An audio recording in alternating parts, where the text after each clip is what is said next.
धोंडे धोंडे धोंडे, जिकडे तिकडे धोंड्याचं वातावरण सुरू आहे. मराठी परंपरा जपायची आणि सगळ्यांनी एकत्र यायचं, हे तर महाराष्ट्राची संस्कृती आहे. ती तर आपण फॉलो केलीच पाहिजे ना. चला तर मग व्हिडिओमध्ये पुढे बघा कसा झाला आमचा धोंडाचा प्रोग्राम.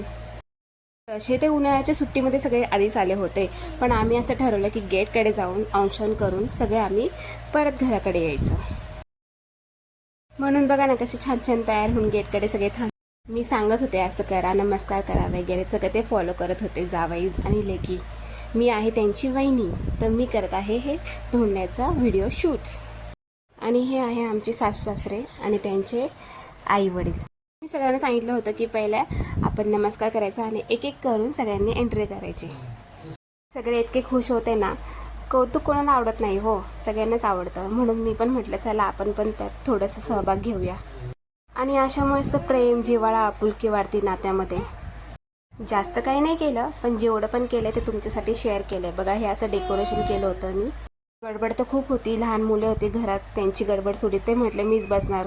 मग त्यांना सगळ्यांना उठवलं आणि ह्यांना सगळ्यांना बसवलं ताटावर. तोच होता आपला पारंपरिक पदार्थ, पुरणाची पोळी, धोंडे, आमटी, भात वगैरे. आणि ते परत एकदा ओळलं धोंडाने आणि छोटेसं वाण म्हणून असं गिफ्ट दिलं. काही नाही, ते फक्त निरंजन होतं. आणि आमचे जावई बापू हे खूप समजदार आणि चांगले आहेत, त्यांनी समजून घेतलं. जे काय आहे साधं भोळं डेकोरेशन किंवा प्लॅनिंग त्यांनी खूप खूप आवडले आणि खूप खुश होते सर्व. आम्ही पण त्यामध्ये खूप खुश होतो, ते खुश तर आम्ही खुश. आणि इथे धोंडे भरवायचा कार्यक्रम होता. हे आहे मोठे जावई, हे सेकंड नंबरचे आणि हे आहे थर्ड नंबरचे. ही आहे आमची छोटीशी.